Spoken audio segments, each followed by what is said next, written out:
Le fuselage. ATA 53. Le fuselage, la partie centrale d'un hélicoptère, doit être solide et profilé puisqu'il doit résister aux forces auxquelles il est soumis en vol. Le fuselage abrite les membres d'équipage, les passagers et les marchandises.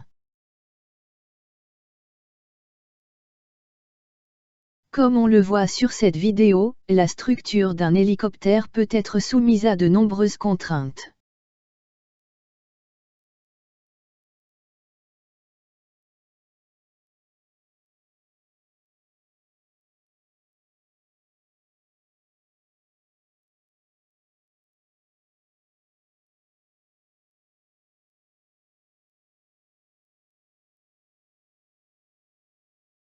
Cinq facteurs de contrainte distincts agissent sur l'hélicoptère lorsqu'il est en vol: la compression, la traction, la flexion, la torsion et le cisaillement.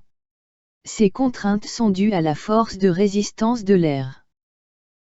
La résistance subie par l'hélicoptère, notamment en vol d'avancement, se nomme la traînée et dépend essentiellement de la forme du fuselage. Plus le fuselage est profilé, moins il subit de traînée.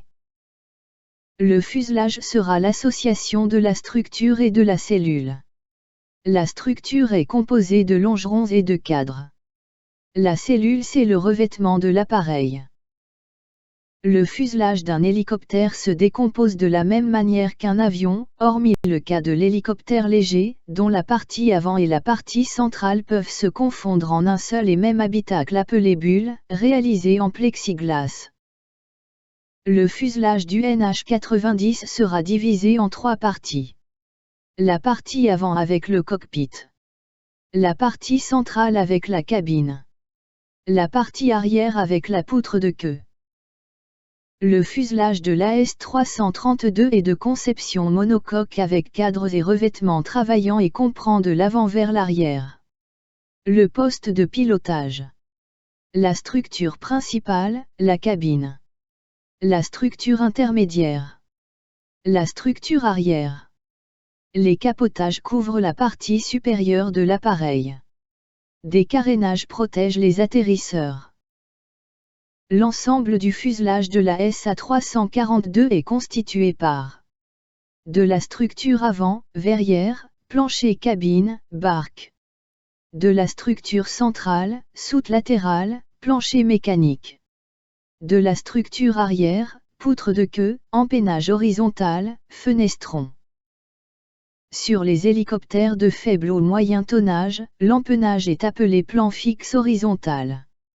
Il est positionné à l'arrière, de chaque côté de la poutre de queue. Il amortit les mouvements de tangage de l'hélicoptère autour de l'axe latéral pendant le vol en translation. Sur les hélicoptères de fort tonnage, l'empennage est fixé à la partie supérieure du pylône du côté opposé au rotor anticouple. Il contre le moment piqueur et assure la stabilité de l'appareil sur l'axe de tangage.